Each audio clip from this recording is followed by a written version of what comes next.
রমজানে ঘুরে দাঁড়াও, রমজানে পরিবর্তনের ফিকির করো। আমার বাপ, আমার ভাই, আমার ছেলেরা, নিজেদেরকে রহম করো, রমজান সুন্দর করো, রমজানে গুনাহ ছেড়ে দাও, রমজানে আল্লাহর ইবাদতে লাগাও। 20 রাকাত তারাবি পূর্ণ পড়ো, প্রতিদিন রোজা ঠিক মতো রাখো, বরকত হবে। 5 ওয়াক্ত নামাজ জামাতে পড়ো ভাইয়া। কেন নষ্ট হইলা? সে তোমারে মূল্যায়ন করে। তোমার এই চুল, তোমার এই প্যান্ট কোন ছাগলে দেখে?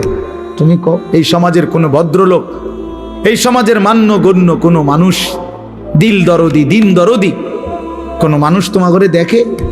কেউ কোনোদিন তোমারে ডাকছে কোনোদিন যে বাবা তোমার এই অসাধারণ চুলের জন্য তোমারে ধন্যবাদ?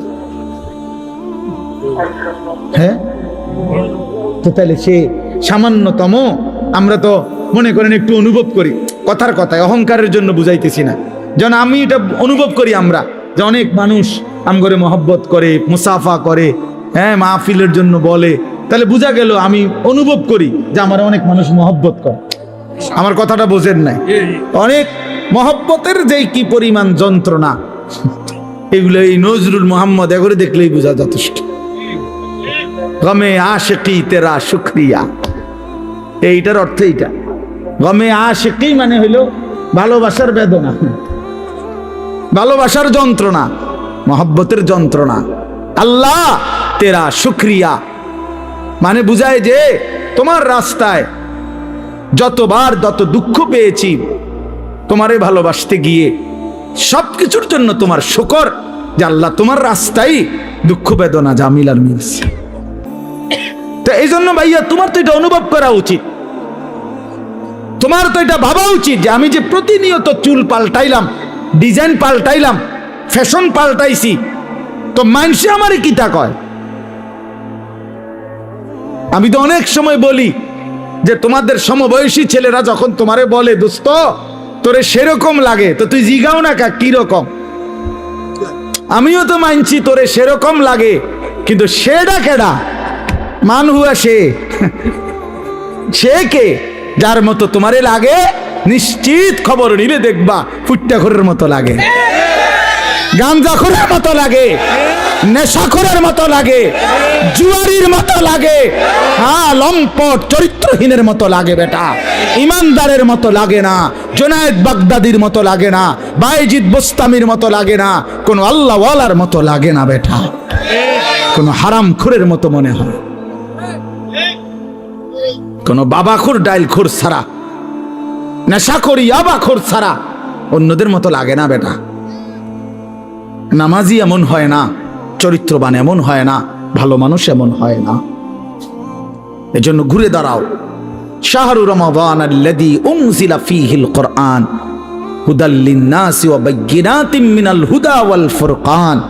আল্লাহ বলছে বান্দা, এই আজিমুশ শান কোরআন আমি দিয়েছি, এই কোরআন গোটা বিশ্ব মানবতার হেদায়েত, এবং হেদায়েতের কথাগুলো বাইয়িনাতিম মিনাল হুদা, একটা শব্দ, একটা ব্যাখ্যা, একটা বিষয়ের মধ্যে কোনো অস্পষ্টতা, অগোছালো, অবুঝ কিছু নাই, সব স্পষ্ট। তুমি শুধু শোনো, 100 তুমি বুঝবা, তোমারে আলো দেখাবে। ওয়াল ফুরকান, এবং কোরআনই একমাত্র হচ্ছে সত্য মিথ্যা, ন্যায় অন্যায়, হালাল হারাম, জায়েজ না জায়েজ, ভালো মন্দের মধ্যে পার্থক্য করে। তুমি ভালো মন্দ চিনবা না যদি কোরআন না চিনো, তুমি সত্য মিথ্যা বুঝবা না যদি কোরআন না চেনো, হালাল হারাম, জায়েজ না জায়েজ, উচিত অনুচিত, ন্যায় অন্যায় বুঝবা না। বাংলা বই দিয়া হবে না, অঙ্ক ইংরেজি পদার্থ জীববিজ্ঞান বই দিয়া হবে না, কোরআন লাগবে। কোরআন চ্যালেঞ্জ করলাম নাই তো আমি, বাংলা অঙ্ক ইংরেজি পদার্থ বিতান আমি পড়ছি, আপনি আমার লোক কইয়েন কথা, হ্যাঁ, আপনি কোনটা দিয়া বুঝাইবেন? সত্য মিথ্যার পার্থক্যকারী বই কোরআন, কোরআন, বাংলা না, অঙ্ক নয়। এগুলো নির্ধারিত কোনো বিষয়, দুনিয়াবি উপার্জনের জন্য কোনো বিষয় শিখায়। পদার্থ পদার্থই বুঝায়, জীববিজ্ঞান জীবের বিষয়ে বুঝায়, রসায়ন বিজ্ঞান রসায়নের বিষয়ে বুঝায়, ডাক্তারি ডাক্তারি বিষয়ে বুঝায়, ইঞ্জিনিয়ারিং ইঞ্জিনিয়ারিং বুঝায়। কিন্তু সত্য মিথ্যা, ন্যায় অন্যায়, আলো অন্ধকার, হালাল হারাম, উচিত অনুচিত, ভালো মন্দ বুঝায় শুধুই আল্লাহর কোরআন। কোরআন বিহীন তুমি আলো পাইবা কেমন? কোরআনবিহীন তুমি সত্যের সন্ধান পাবা কেমনে? অতএব আল্লাহ তাআলা বলছে, বান্দা, কোরআন নাজিলের মাস রমজান, ফামান শাহিদা মিনকুমুশ শাহরা ফালিয়াসুমহু। এই শেষ কথা হলো, আল্লাহ বলেন, বান্দা, অতএব তোমাদের যাদেরই জীবনে রমজান আসে, তোমরা যারা সাবালক রমজান পর্যন্ত পৌঁছবে, ফালিয়াসুমহু, তোমরা রোজা রাখো। ওহ, কি মায়া করে আল্লাহ বলছে, এই আমার বান্দা শুনো, রোজা রাখো, রোজা। ফালিয়াসুম, আল্লাহ যেন বলে, এই হায়াত যদি পাও, রমজান পর্যন্ত যদি পৌঁছো, রমজানের চাঁদ যদি দেখো না বান্দা, রোজা রাখ। যদি বলি, মাওলা রোজা রাখলে কি দিবেন পুরস্কার? আল্লাহ বলেন, আমি না এক মাসেই তোমারে মুত্তাকি বানাই দেব। লাআল্লাকুম তাত্তাকুন, এক মাসে মুত্তাকি। যদি বলি, মাওলা মুত্তাকি হলে কি হবে? আল্লাহ বলেন, জান্নাত তো বানাইছি আমি মুত্তাকির জন্য। উইদ্দাত লিল মুত্তাকিন, জান্নাত বানানোই হয়েছে মুত্তাকিদের জন্য। ইন্নাল মুত্তাকিনা ফি জান্নাতিন ওয়া উয়ুন, ইন্নাল মুত্তাকিনা ফি যিলালিন ওয়া উয়ুন। আল্লাহ বলেন, আমার মুত্তাকি বান্দারা জান্নাতেই বসবাস করবে। খালাস। অতএব বন্ধু, বাপ, নওজোয়ান, শুধু ওয়াজের জন্য যেন ওয়াজ না হয়। শুধুই বললাম আমারে এই মাহফিলওয়ালারা হেরা নাকি দাওয়াত দিতে বহুত পেরেশানি করতে হয়েছে, কেমনে জোড়া তালি দিয়া, হ্যাঁ, সেলিম ভাই শেষ পর্যন্ত রাজি করাইছে। আলহামদুলিল্লাহ, সকলেরই ভালোবাসায় আল্লাহ আনাইছে, ঠিক না? আল্লাহ আমাদের সবাইকে ভালো করেন, আমাদের জীবন সুন্দর করেন, আমাদের আখিরাত সুন্দর করেন। কিশোর নওজোয়ান বন্ধু, আমি তো ধমক দিলাম, একদিন আফসুস করবা যে তোমারে যদি আরো কেউ ধমক দিত।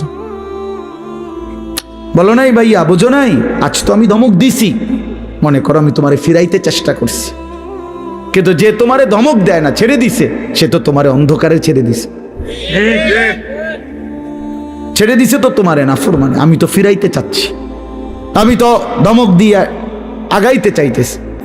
যে দরদি হয় সে তো তার ছোট ভাইকে থাপ্পড় দেয়, আঘাত করে, মারে, ফিটটা হইলেও তারে গুনার রাস্তা থেকে ফিরায়। যে দরদি হয় না, সে রাগ করলে বলে, যা তার কপালতে খাক, যেটা মনে করে এটা করুন। এটাই কি উত্তম? আল্লাহ আমাদেরকে বুঝ দান করেন। একটি কথা পূর্ণ বুঝবার জন্য ধারাবাহিক মনোযোগ জরুরি। কোরআনুল কারীমের মধ্যে আছে, আল্লাহ তাআলা বলেন, ওয়াদাক্কির ফাইন্নাদ যিকরা তানফাউল মুমিনিন। আল্লাহ তাআলা বলেন, আপনি বারবার উপদেশ দিতে থাকেন। যাক্কির শব্দের অর্থ হলো বারবার, অর্থাৎ আপনি আপনার এই কথাগুলো বারবার বলতে থাকেন। ফাইন্নাদ যিকরা তানফাউল মুমিনিন, নিশ্চয়ই প্রত্যেকবার উল্লেখ করলেই, যতবারই বলবেন ততবারই ইমানদারদের উপকার হবে। এই একবার, দুইবার, 10 বার, 50 বার শুনতে শুনতে, বলতে বলতে একসময় বিবেক জাগবে, অনুভূতি আসবে, ফিকির আসবে যে আহারে, আমারে বারবার বলতেছে, আমার প্রতি বারবার নারাজ হইতেছে, আমার তো আসলে বদলানো দরকার। তো একটা সময় তখন পরিবর্তন নসিব হয়। এই জন্য এটা খুব জরুরি, এই বারংবার প্রেসার দেওয়া, বারবার বলতে থাকা, বারবার বলতে থাকা। আম্বিয়ায়ে কেরাম, নবীগণ মানুষদেরকে বারবার আল্লাহর দিকে ডাকতেন। 950 বছর এক টানা হযরত নূহ আলাইহিস সালাম একই এলাকার মানুষকে, একই অঞ্চলেই আল্লাহর দ্বীনের দাওয়াত দিয়েছে, এক জায়গাতে। আজকে চিটাগাং, কালকে সিলেট, পরশু খুলনা, এমন না, একই অঞ্চলের মানুষকে, মনে করেন একটা নির্ধারিত সীমারেখার ভেতরেই এই মানুষগুলোকেই তিনি 950 বছর বলে গেছে। হতাশ হন নাই, বলেই গেছে। আমাদের নবী সাল্লাল্লাহু আলাইহি ওয়াসাল্লাম যখন তায়েফের ময়দানে প্রথমবার কালেমার দাওয়াত দিছেন, তখন সবাই প্রত্যাখ্যান করছে, কেউ গ্রহণ করে নাই নবীজির কালেমা। কেউই ঈমান আনে নাই, বরং সবাই নিজেদের বাচ্চা ছেলে পেলেদেরকে লেলায়ে দিছে, পাথর মেরে আল্লাহর নবী সাল্লাল্লাহু আলাইহি সাল্লামকে তাড়ায় দিছে। কিন্তু কিছুদিনের ব্যবধানে ঠিক এই তায়েফ থেকেও অসংখ্য অগণিত লোক কালেমা পড়ে মুসলমান হয়েছে। এবং খন্দকের যুদ্ধের সময় এই তায়েফের একজন সাহাবীর বুদ্ধিমত্তায় খন্দকের বিজয়ের অনেক বড় সহযোগিতা, সাপোর্ট হয়েছে। তাইলে নবী সাল্লাল্লাহু আলাইহি সাল্লাম সেদিন জিবরাইল ফেরেশতা এসে বলছিল, ইয়া রাসূলুল্লাহ, আপনি বললে পাহাড়ের ফেরেশতাকে বলে তায়েফবাসীকে দুই পাহাড়ের মাঝখানে ফেলে ধ্বংস করে দেয়, কেন তারা আপনার গা থেকে পবিত্র শরীর মুবারক থেকে রক্ত ঝরাইল? কিন্তু নবী সাল্লাল্লাহু আলাইহি সাল্লাম বলছেন, ইন্নী লাম উবআস লাআনান ওয়ালা গাদিবান, ইন্নামা বুইসতু রাহমাতান। বলছেন জিবরাইল, আমি অভিশাপ দিতে আসি নাই, আমি শুধুই কেবল রাগ করতে আসি নাই, ধ্বংস করতে আসি নাই, আমি এসেছি রহমত হয়ে। রহমত হয়ে আমি যদি আমার উম্মত ধ্বংস করে দেই কথায় কথায়, তাইলে আমি কালেমার দাওয়াত দেব কাকে? কাজেই তিনি বলছেন, নবী সাল্লাল্লাহু আলাইহি সাল্লাম, জিবরাইল অপেক্ষা করো, আজ তারা ঈমান আনে নাই, অচিরেই একদিন তাদের বংশধর, তাদের খানদানের কেউ হয়তো ঈমান আনবে। এই জন্য এই বারবার শুনলে, বারবার বললে, বারবার বলতে থাকলে কলিজার মধ্যে একসময় ধাক্কা লাগে। একটা শক্ত পাথরের উপরেও যদি বারবার বৃষ্টির পানি পড়ে, একই জায়গায় ফোঁটা পড়ে, তো একটা সময় এই পাথরটাও ছিদ্র হয়ে যায়, কিছুটা ছিদ্র হয়ে যায়, ডাইব্বা যায়। এই জন্য বললাম, আল্লাহর কথা মনোযোগ দিয়ে শুনলে ভালো, যেই শুনে তারই বরকত হয়। শুক্রবারে জুমার নামাজের বয়ান মনোযোগ দিয়ে শুনলে ধারাবাহিক 52 সপ্তাহ, 1 বছরে, তো মানুষের জিন্দেগি পরিবর্তন হয়। এরপরে এরকম ওয়াজ মাহফিলে উলামায়ে কেরামের নসিহত তোমরা ছেলেরাও যদি আলাদা আলাদা মনোযোগ দিয়া শুনো, একটা সময় দেখবা তোমার জিন্দেগিও সুন্দর হবে। গুনায় ভরা জিন্দেগি বাপ সুন্দর না। কোনো পাপী, কোনো নাফরমানকে কেউই ভালোবাসে না, সম্মান করে না, এবং প্রত্যেক অপরাধী নিজের কাছেও লজ্জিতই থাকে। কোনো নষ্ট চরিত্রের লোক ছেলে, সে নিজের কাছেও নিজেকে অপরাধী ভাবে। নিজের একাকিত্ব হলেও মনে পড়ে যে কাজটা ঠিক না, কাজটা অন্যায়। নারী দেখা, ছবি দেখা, নাচ গান, উলঙ্গ দৃশ্য, জিনা, ব্যভিচার, মদ, জুয়া, এই হারামের মধ্যে যারা পড়ে আছে, সে একাকিত্বে মনে পড়ে, তার বুঝে ধরে, সেও ভাবে যে কাজটা সুন্দর না। তাহলে এই জন্য কোনো পাপী, কোনো অপরাধী, কোনো নাফরমান মানুষের কাছেও সম্মান পায় না, নিজের কাছেও নিজে ইজ্জত পায় না, নিজের বিবেকেরও দংশন হইতে থাকে।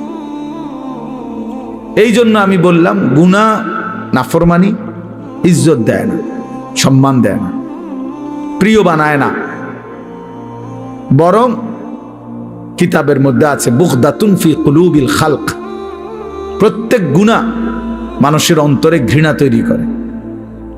প্রত্যেকটি গুনাহের কারণে বান্দা আল্লাহ তাআলা রহমতের নজর থেকে দূরে সরে যায়, এবং একটা সময় বান্দা আল্লাহ তাআলার লানত, অভিশাপের যোগ্য হয়।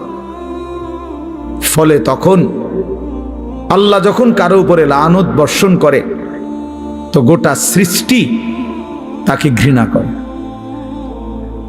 এই জন্য তোমরা ছেলেরা মনে রাখো, আমি আজকে ওই আসরের আগে এক জায়গায় বলছি এই কথাটা, তোমরা অনেক ছেলে আছো, একটা মিনিট ভাইবো এই কথাটা, যে তুমি মনে করো দিন রাত মোবাইলে নারী ছবি অশ্লীল দৃশ্য দেখো, কখনোই এক ওয়াক্ত নামাজ পড়ো না, কোনোদিন ফজরের নামাজ পড়ো না, নাচ গান নাটক সিনেমা ছবি এই নিয়েই তোমার রাত কাটে, দিন কাটে, সময় কাটে, অথচ কেউ তোমারে ডাকে না।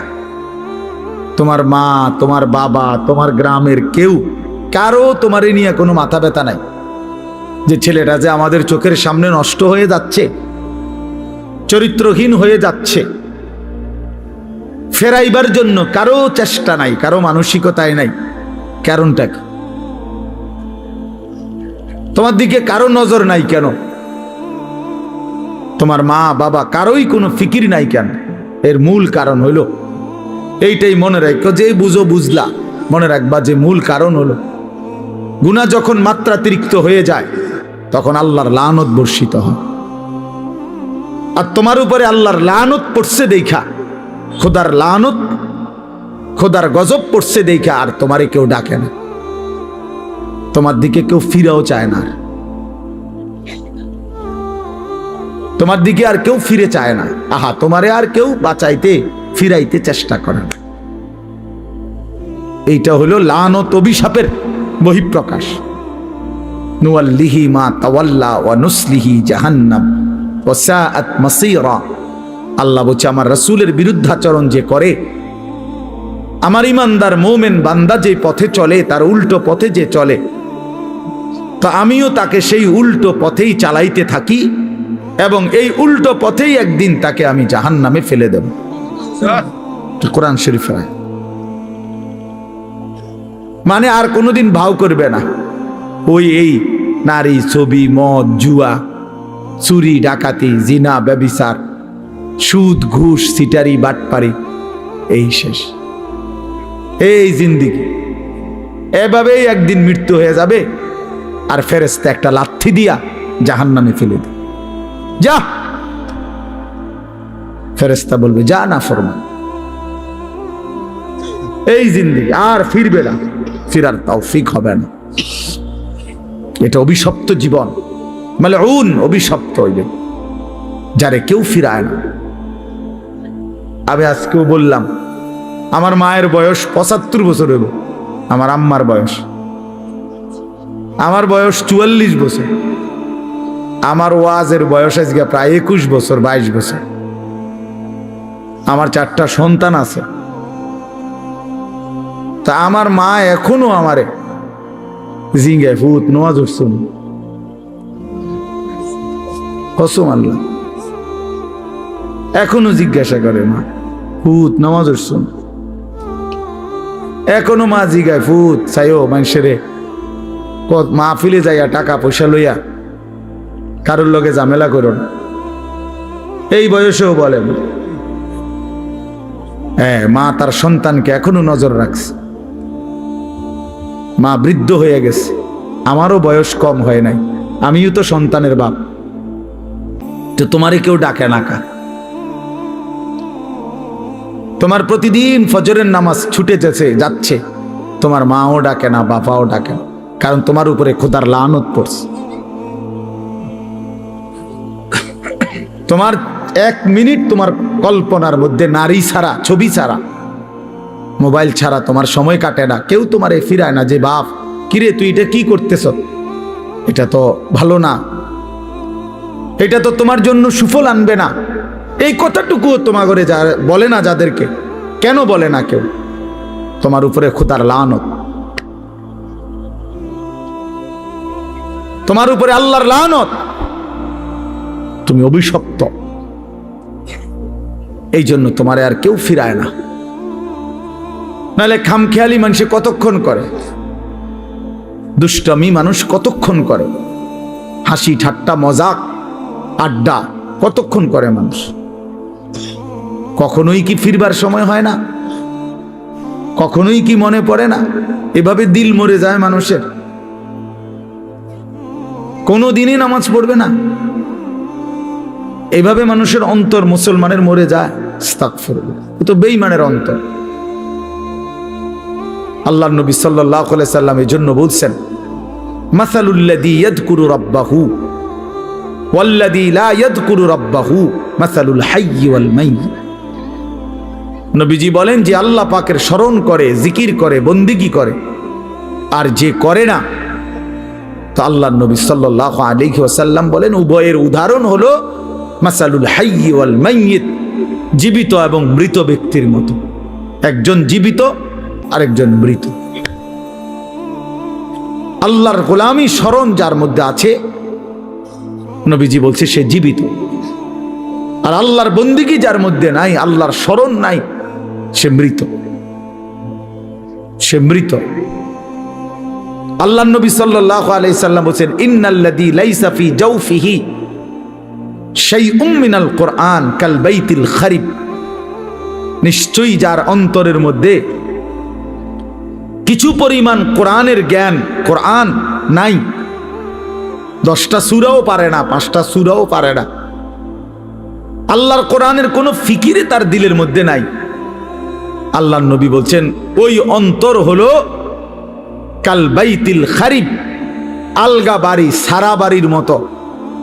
যেই বাড়ি মানুষ এখন আর বসতে কাজে ব্যবহার করে না, হয়তো এটা পুরান বাড়ি ছিল আগে, অন ভাঙ্গা টেঙ্গা গেছে, বেড়া টেরা ফুরিয়া গেছে, টিন খুইয়া গেছে, দরজা ভাঙ্গা গেছে, সারা বাড়ি আর কি, আলগা বাড়ি, বিরান ঘর, যে ঘরে আর থাকে না এখন। ফলে ওই ঘরে এখন কি থাকে? ওই ঘরে এখন কুত্তা থাকে, বিড়াল থাকে, সাপ থাকে, কেঁচো থাকে, এই সমস্ত প্রাণী থাকে, কুকুর বিড়াল থাকে, সাপ বিচ্ছু থাকে, এগুলো থাকে। আল্লাহর নবী সাল্লাল্লাহু আলাইহি সাল্লাম বলছেন, যে কলিজার ভিতরে আল্লাহর কোরআন নাই, ওই দিলের মধ্যে কুত্তা থাকে, ওই দিলের মধ্যে শূকর থাকে, ওই দিলের মধ্যে বিড়াল থাকে, ওই দিলের মধ্যে সাপ থাকে, বিচ্ছু থাকে, মানুষ থাকে। ওটা সারা বাড়ি, ওটা আলগা বিরান ঘর, ওটা মরুভূমি, ওটা মরিচিকা, ওটা হাহাকার। ফলে আর তার কোনো গন্তব্য নাই, জীবনের কোনো আগামাথা নাই, জিন্দেগির কোনো হিসাব কিতাব নাই। রাত হয় কখন, দিন হয় কখন, কোন নামাজের ওয়াক্ত আসে কখন, যায় কখন। জানোয়ারের আবার এত কিছু দরকার কি? কুত্তা এগুলা দিয়ে করবে কি? শূকরে এগুলা দিয়ে করবে কি? তাহলে মানুষ রূপী যেই জানোয়ার আল্লাহকেই ভুলে গেছে। হ্যাঁ, এই জানোয়ারের রাত কি আর দিন, এই জানোয়ারের শুক্রবার কি আর শনিবার কি, এই হাইওয়ানের আবার জীবন কি? সারাক্ষণ একই রকম, সব দিন বরাবর, সব মাস বরাবর। আমরা হিসাব করি আলহামদুলিল্লাহ। আমার বয়ান এখানে, আমরা হিসাব করি, মাহফিল দেরি হোক, কিন্তু ঠিকই আমরা মাগরিবের নামাজ মসজিদে কংসনগর জামাতের সাথেই পড়ছি, তারপরে আসছি। অর্থাৎ হিসাব মিলাতে হবে জিন্দিগি। আমার জিন্দিগির আমার টার্গেট থাকতে হবে যে হাজার ব্যস্ত আমি, লক্ষ কোটি ব্যস্ততা হোক, কিন্তু আমি নামাজ ছুটবে কেমনে? আমি এটা কোনো যুক্তি হইতে পারে না। মুসলমানের নামাজ ছুটে কেমনে? নামাজবিহীন মুসলমান থাকে কেমনে? তার পরিচয় মুসলমান কিভাবে হয় ভাইয়া? ফারকুমা বাইনানা ওয়া বাইনাল কুফরে আসসালাহ। নবীজি বলছে আমাদের মাঝে আর বেঈমান কাফেরের মাঝে পার্থক্য নামাজ। আল্লাহর নবী সাল্লাল্লাহু আলাইহি ওয়াসাল্লাম বলেন, মান তারাকা সালাতাম মুতাআম্মিদান ফাকাদ কাফারা। যে ইচ্ছে করে নামাজ ছেড়ে দিল, সে যেন বেঈমান হয়ে গেল। ফাকাদ কাফারা, সে কুফরি করল। স্পষ্ট হাদিস। আল্লাহর নবী সাল্লাল্লাহু আলাইহি ওয়াসাল্লাম বলেন, আস-সালাতু ইমাদুদ্দিন, নামাজ হচ্ছে দ্বীনের খুঁটি। মান আকামাহা ফাকাদ আকামাদ-দ্বীন, যে নামাজ জারি রাখলো সে যেন তার পুরা দ্বীন চালু রাখলো। ওমান হাদামাহা ফাকাদ হাদামাদ-দ্বীন, যে নামাজ নষ্ট করে দিল সে তার পুরা দিন নষ্ট করে দিল। আল্লাহ কোরআনে বলছে ইন্নাস সালাতা তানহা আনিল ফাহশাই ওয়াল মুনকার, নিশ্চয়ই একমাত্র নামাজ যাবতীয় অশ্লীলতা, অসভ্যতা, বেহায়াপনা, অপরাধ থেকে বিরত রাখে। এজন্য সাফ কথা বেটা, কোন বেনামাজি ভদ্র হইতে পারে না। বেনামাজি মানে অসভ্য বেটা, বেনামাজি মানে কুত্তার জিন্দেগি, কুত্তার জিন্দেগি মনে। হ্যাঁ জোরে বল বেটা, তোরা যারা নামাজ পড়স না লজ্জা থাকলে বলিস। আর বেহায়া যদি হাসো বেনামাজি হবার পরেও, তো মনে রাখো তোর ব্রেনে সমস্যা, তোর মাথার তার সিরা, তুই পাগল মাতাল, তুই মানুষও না জানোয়ারও না, তোর কোনো অনুভূতিই নাই বেটা, বিবেকে নাই বেটা, তুই জানোস না তোরে বানাইছে কে বেটা, তুই পাগল না ছাগল এটাও জানোস না বেটা। কিসের মা কিসের বাপ, বেনামাজির কি আর মা কি তা বাপ কি? বেনামাজির কিসের আল্লাহ কিসের রাসূল, কিচ্ছু নাই, হেতেই হেতে।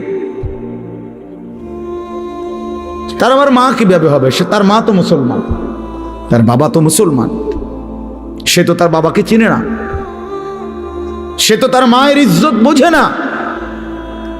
অতএব বেনামাজি অনেকটা বেওয়ারিশের মতো, লাওয়ারিশ। এজন্য বন্ধু মনে রাখ,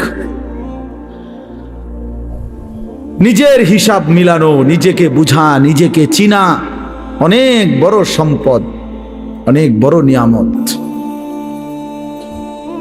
এজন্য হাসি দিয়ে উড়াই দিও না। এক হুজুর সুন্দর বলছে, শুধু এটাই ভেবো না যে হুজুর ভালোই বলছে। না ভাইয়া, তুমি ভাবো তোমার জিন্দেগি এত অধপতন কেন? একেবারে সামান্য একটা বিষয়, আমরা এখন 5 রাকাত নামাজ পড়ছি মাগরিব, কত 10 মিনিট সময় লাগছে, খালাস, সমস্যা কি? 4 রাকাত ফজরের নামাজ পড়তে কত 10 মিনিট সময় লাগে? এটা এত কঠিন কিছুই না, কিছুই না, এটা কঠিন, কোনো কঠিন হতেই পারে না। এটা কোরআন শরীফ আছে, ইউরিদুল্লাহু বিকুমুল ইউসরা ওয়ালা ইউরিদু বিকুমুল উসরা। আল্লাহ বলে, বান্দা আমি আল্লাহ তোমাদেরকে সব বিষয়ে সহজ করতে চাই, কোনোভাবেই বান্দা আমি তোমার উপরে কঠিন কিছু চাপায় দিতে চাই না। মা জাআলা আলাইকুম ফিদ্দীনি মিন হারাজ। আল্লাহ বলেন, আমি আল্লাহ দ্বীনের নামে, ইসলামের নামে, কোরআনের নামে আমার কোনো শরীয়ত, আমার কোনো বিধান আমি এমন একটাও বানাই নাই যেটা হারাজ, কষ্ট হয়ে যাবে, মুসিবত হয়ে যাবে, অনেক বড় পেরেশানি হয়ে যাবে তোমার জন্য। না না, আমি এমনটা বানাই নাই। মা জাআলা আলাইকুম ফিদ্দীনি মিন হারাজ। আল্লাহ নবী সাল্লাল্লাহু আলাইহি ওয়াসাল্লাম বলছেন, আদ-দীনু ইউসরুন, দিন সহজ, ইসলাম মানা সহজ, সহজ, একেবারেই সহজ। স্বাভাবিক তালেই আমার শায়েখ আল্লামা মুফতি মুশতাকুন নবী কাসেমি হুজুর সেদিন আমাদের মাদ্রাসায় কিশোর যুব ইসলাহি মজলিসে, আমরা আলাদা 16 বছর থেকে 30 বছর বয়সী পর্যন্ত ছেলেদের আলাদা ইসলাহি মজলিস করছিলাম আমার মাদ্রাসায়।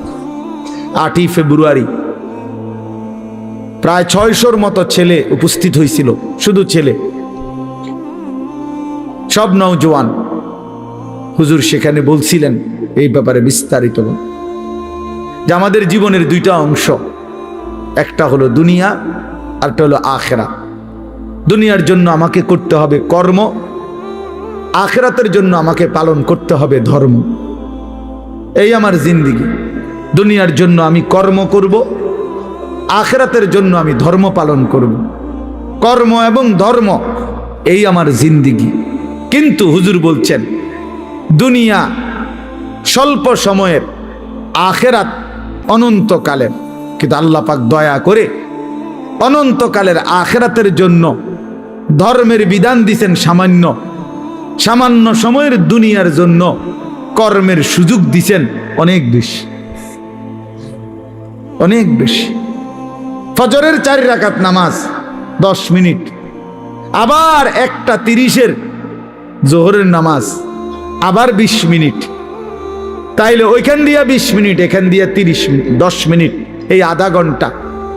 ফজরের জামাত হয় যদি 6টায়, জোহরের জামাত 1:30টায়, মাঝখান দিয়া 7টা, 8টা, 9টা, 10টা, 11টা, 12টা, 1টা, 7.5 ঘন্টার মাথায়।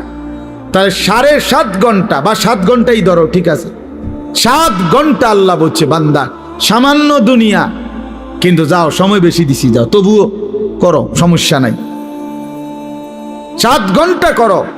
আর অনেক লম্বা আখিরাত, একদিন হাসরের ময়দানের 50,000 বছর, ফুলসেরাত 30,000 বছরের রাস্তা, কবরের শেষ ব্যক্তিটাও থাকতে হবে। কোন কোন মুহাদ্দিসিন বলছে 40,000 বছর।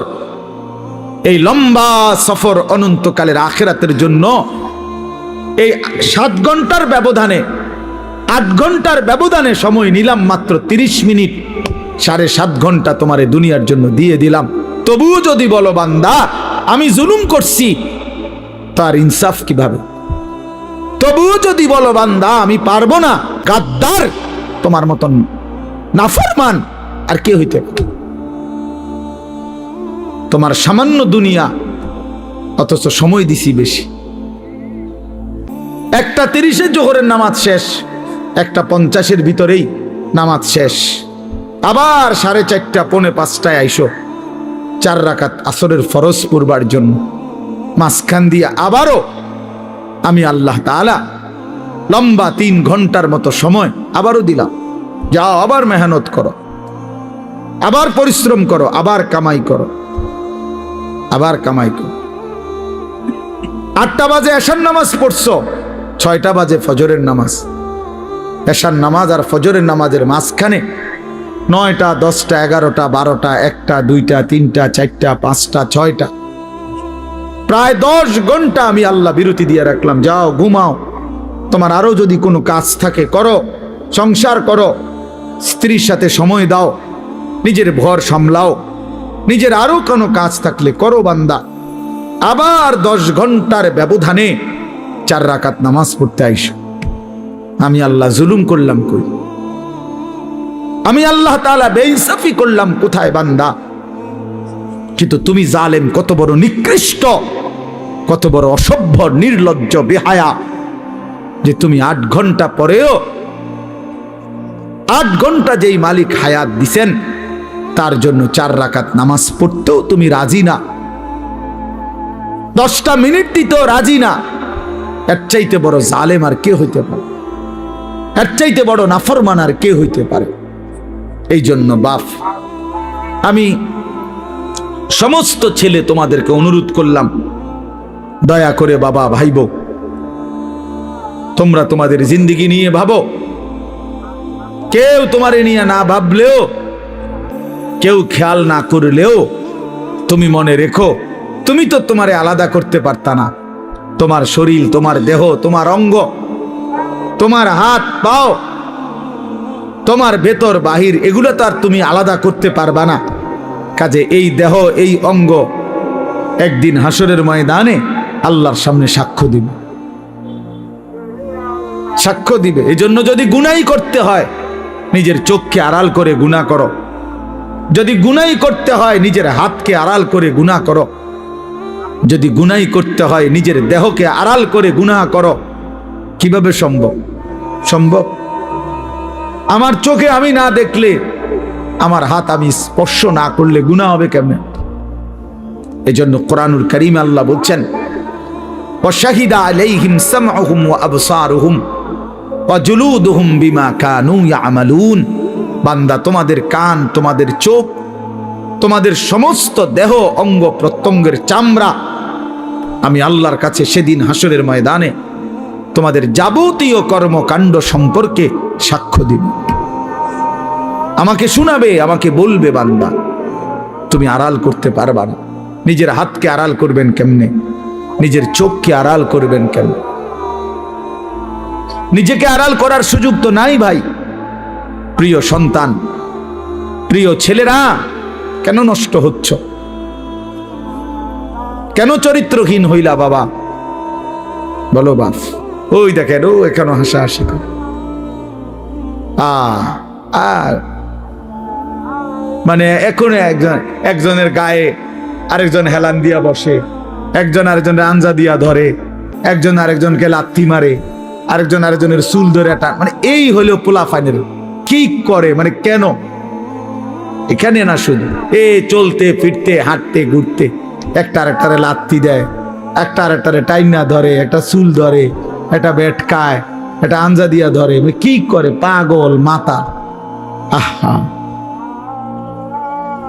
দেখেন আপনারা ছেলে পেলেদের চাল চলনে, মানে একেবারেই শূন্য, বিচ্ছিন্ন। পৃথিবীতে কোনো মানুষ আছে তারে কেউ দেখে এটার দ্বারা কোনো লজ্জা শরম হইতে পারে?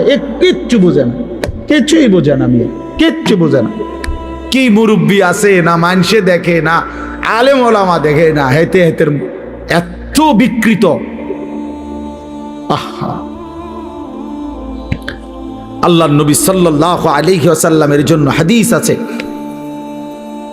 দোস্ত। আল্লাহর নবী বলছে, কিছু মানুষের দিল ওয়াল কালকুজ মিরবাদান, নবীজি বলছেন কিছু মানুষের দিল থাকে এরকম উল্টানো, এই যে এটা উল্টানো, মনে করেন এইটা উল্টানো হইলে এইবার এইটার উপরে যদি এখানে আটলান্টিক মহাসাগরের পানিও ঢালে, এটা পুড়বে না।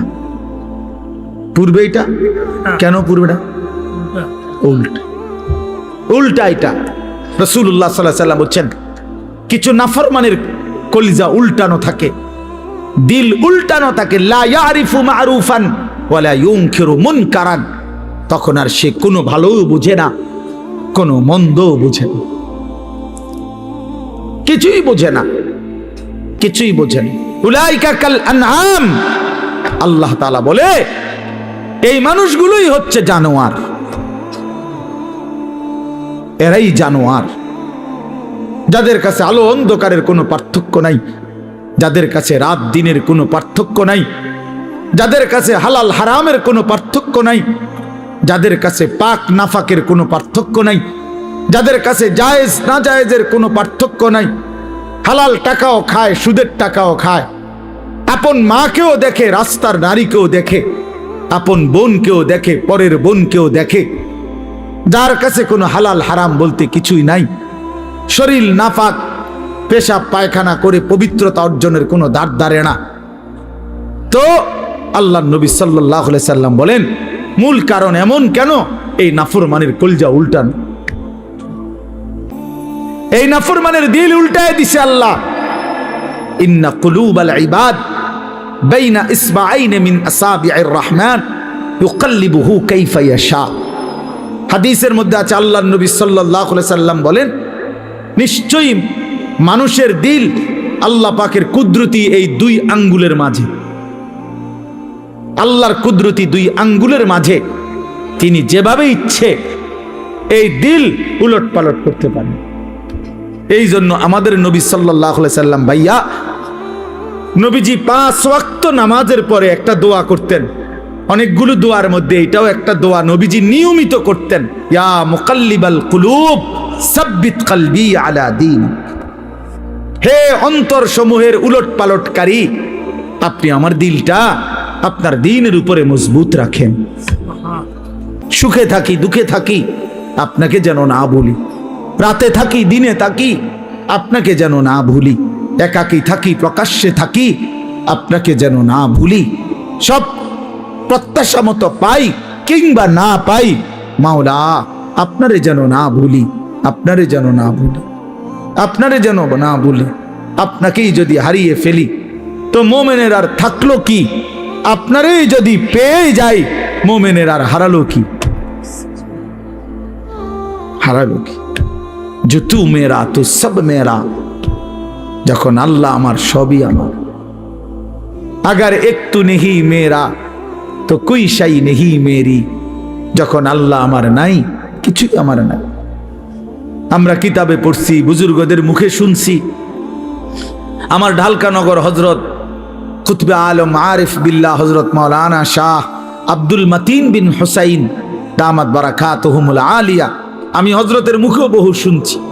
এই ভারতীয় উপমহাদেশে একজন বড় বুজুর্গ ছিলেন, সৈয়দুত তাইফা হাজি এমদাদুল্লাহ মুহাজিরে মক্কি রাহমাতুল্লাহ আলাইহি, জগৎ বিখ্যাত বুজুর্গ ছিলেন, আল্লাহর ওলি ছিলেন। তো উনি যখন মুনাজাত করতেন, আল্লাহর কাছে কিছু চাইতেন, তখন তিনি বলতেন, চায় মাওলা, আপনার কাছে দুনিয়ার কত মানুষ কত কিছু চায়, বাড়ি চায়, গাড়ি চায়, কত প্রয়োজনের কথা আপনার কাছে বলে, আর আমি এমদাদুল্লাহ আপনার কাছে, আপনি আল্লাহকেই চাই, আমার আর কিচ্ছু লাগবে। কুই তুঝসে কুছ और कोई कुछ मांगता है, मैं हो तुझसे या रब तलबगारे तेरा। আল্লাহ কেউ এটা চায়, কেউ ওটা চায়, আমি না আপনার কাছে আপনাকেই চাই, আপনার কাছে আপনাকেই চাই। আপনি আমার হয়ে গেলে আর বাকি থাকলো কি? আপনি আমার না হলে আমি আর পেলাম কি? ওয়াল্লাযীনা আমানু আশাদ্দু হুব্বাল লিল্লাহ, রব্বুল আলামিন বলে যারা মুমিন তাদের সবচাইতে বেশি ভালোবাসা আল্লাহর জন্যে। কার জন্যে? ইয়া আইয়ুহাল্লাযীনা আমানু মান ইয়ারতাদ্দা মিনকুম আন দীনিহি ফাসাউফা ইয়াতিল্লাহু বিকওমিন ইউহিব্বুহুম ওয়া ইউহিব্বুনাহ।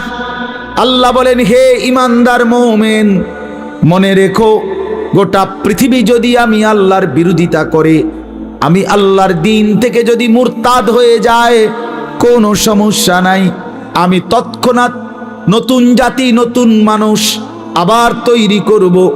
জমিনে আমি এমন মানুষ সর্বদাই রাখবো, এমন একটা দল জমিনে আমার সব সময় থাকবে, ইউহিব্বুহুম ওয়া ইউহিব্বুনা, যারা আমাকে ভালোবাসবে, আমি আল্লাহ যাদেরকে ভালোবাসবো। ভালোবাসার এই আদান প্রদান আমি আল্লাহ জমিনে রাখবই রাখবো। জমিনে আমার বান্দা বলবে, আল্লাহ আমি আপনাকে ভালোবাসি, আর শাজিম থেকে আল্লাহ বলবে, বান্দা আমিও তোকে ভালোবাসি। हम यहाँ से तुम वहाँ से दोनों जानिब से इशारा हुआ। আমি এখান থেকে, তিনি সেখান থেকে, দুই দিক থেকে ইশারা হয়েছে যে দুইজন দুইজনকে ভালোবাসে। বান্দা তার মালিককে ভালোবাসে, মালিক তার গোলামকে ভালোবাসে। প্রিয় ভাই, আল্লাহ পাকের এক ভালোবাসার, মায়ার, আল্লাহর হওয়ার, নিজেকে আল্লাহর জন্য, আখিরাতের জন্য, নিজের জীবন সুন্দর করার জন্য একটা শ্রেষ্ঠতম মাস আমাদের সামনে হাতছানি দিচ্ছে, আমাদের সামনে ছায়া বিস্তার করছে, গ্রান শোনা যাচ্ছে, সেটাই মাহে রমজান। মাহে রমজান এতটা প্রিয় মাস, আল্লাহ নিজে যেই মাসের নাম আল্লাহ পাক নিজে উল্লেখ করছে, শাহরু রমাদান, এই যে রমজান মাস। আল্লাহ বলেন, এটা আমি বললাম, আমি বললাম শাহরু রমাদান। এই জন্য রমজান মাস, বছরে কয় মাস উচ্চারিত হয় এই শব্দটা কনসে? এটাই একটা সহজ হিসাব, বোঝেন কিনা কোন তো দেখি, বোঝেন নাই কথাটা? এই শব্দ, এটা কোরআন শরীফের শব্দ, শাহরু রমাদান, রমজান মাস। এটা উল্লেখ করছে কে? আল্লাহ। কোথায়? তো এইটা বছরে কয়বার উচ্চারিত হয়? একবার। 24 ঘন্টা উচ্চারিত হয়, 24 ঘন্টা জমিনে এই শব্দ উচ্চারিত হয়। কারণ আল্লাহর জমিনে 24 ঘন্টাই আল্লাহর কালামের তেলাওয়াত চলতেছে।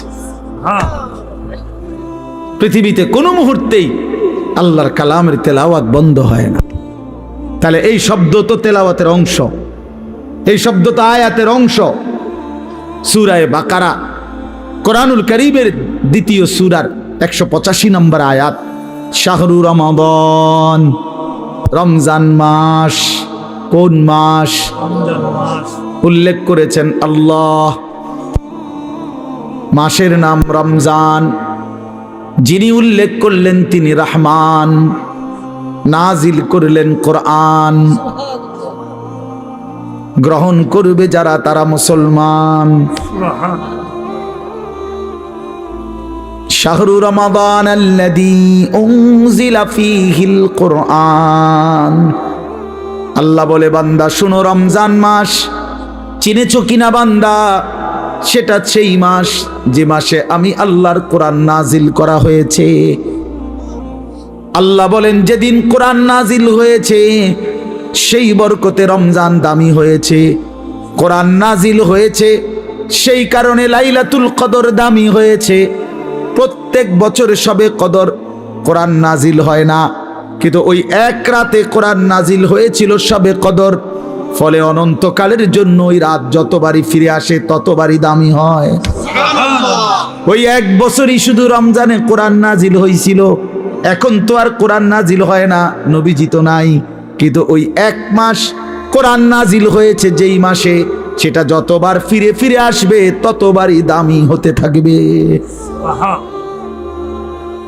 শাহরু রমাদান, ওই দেখেন ওই অপদার্থ, এই হাইওয়ান দেখছেন, এই যে এতক্ষণ খুঁজা পাইছেন না তো, এখন দেখেন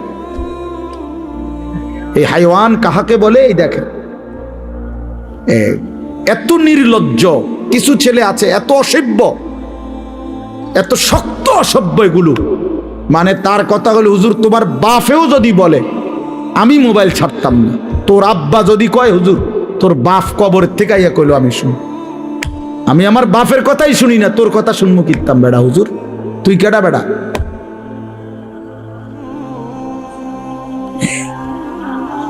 এইসা জানোয়ার, এইসা জিন্দেগি। সিদ্ধান্ত এটা, মানে পৃথিবীতে প্রয়োজনে মরে যাব, হাত পাও খুললেও যদি রাখা দেয় তারপরও মোবাইল ছাড়বো না।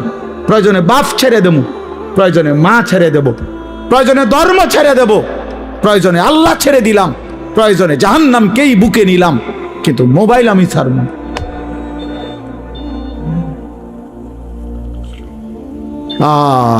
কলিজা যার পাথর, জিন্দেগি যার পাথর হয়ে গেছে,